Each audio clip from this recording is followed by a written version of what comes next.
Today, we're taking a closer look at 5 weekly paying ETFs that have been catching a ton of attention lately. These are all in the new wave of income strategies built around big-name stocks. And whether you love or hate them, you can't deny that they've completely changed how people think about short-term income. We're talking about how they sit in the same ecosystem, yet behave very differently based on the companies they're tied to and the option strategies they use.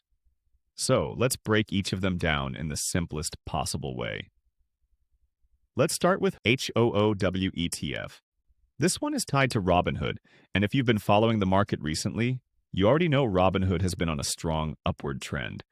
Whenever the underlying stock shows momentum, a weekly income ETF built on top of it usually benefits.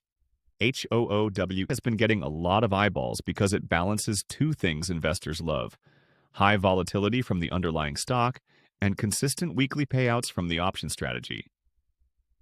But the thing with Robinhood is that the stock can move very fast in either direction.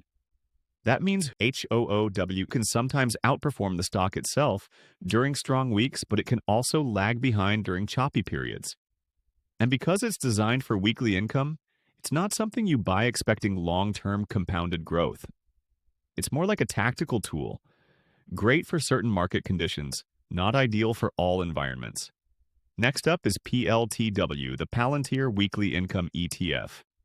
It has become very popular simply because Palantir has become one of the hottest names in the entire AI space.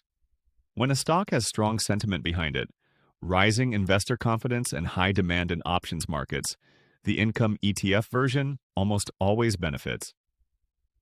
PLTW has all the characteristics of a momentum-driven income product. When Palantir rallies, this fund often reacts in a similar direction, and the premiums tend to stay elevated because Palantir trades with high expectations around earnings, partnerships, and AI contracts. But there's also the flip side. Whenever Palantir has one of those sharp pullbacks, and it does have them, PLTW can feel the impact even harder because of the consistent options being written. So again, it's a great weekly income style product when you understand the trade-off: higher potential payouts, higher sensitivity to the underlying stock. Now let's talk about NVDW, the Nvidia Weekly Income ETF, probably the most famous one out of this group. Anything connected to Nvidia gets extreme attention today, and for good reason. Nvidia is pretty much the face of modern AI, semiconductors, and data center growth, and because its stock moves aggressively, the option premiums around it tend to be huge. That's where NVDW comes in. It's one of the most watched weekly income ETF because Nvidia's volatility practically fuels the entire strategy. When Nvidia runs, this ETF often experiences amplified upside, but the risk is equally obvious. When Nvidia falls, this ETF can experience deeper dips simply because the strategy locks in premium at the cost of capped upside. People love the payout potential, but it's not a set-it-and-forget-it investment. It's a fast-moving ETF tied to a fast-moving stock. Simple as that. The fourth ETF we're looking at is QDTE ETF, linked to Alphabet. Now, this one stands out because Google trades very differently from the first three tickers we mentioned. Unlike Robinhood, Palantir, and Nvidia, Alphabet tends to be more stable, more mature, and less reactive to daily news cycles. That means QDTE behaves with more consistency and fewer dramatic swings. It's a weekly income ETF that's built on top of a company with huge scale: search, ads, cloud, AI, all of it. And because Alphabet stays relatively steady compared to more explosive tech names, this ETF tends to offer smoother behavior. You won't see the same wild spikes that you might get from Nvidia or Palantir-based funds, but you also won't see the same intense drops. So, if someone wants to participate in weekly income strategies but doesn't want the full roller coaster ride, QDTE often ends up becoming the middle ground choice. It has exposure to big tech, but without the extreme price swings that come from more speculative stocks.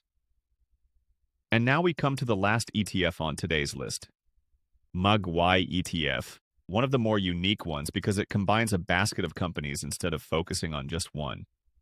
It represents the Magnificent Seven, that group of mega-cap tech giants you hear about constantly. Since these companies rarely all move in the same direction at the same time, MAGY tends to behave more like a balanced tech income play rather than a single stock momentum fund. Compared to the single name weekly ETF, MAGY is usually the most stable. Instead of relying on one company, it spreads the exposure across multiple leaders: Apple, Microsoft, Amazon, Alphabet, and others. And because of that diversification, MAGY avoids the extreme reactions you sometimes get with single stock income ETFs. Investors who prefer smoother week-to-week performance often gravitate toward this one because it combines the consistent premium of tech options with the overall stability of a diversified basket. Now, how do these ETFs compare to one another?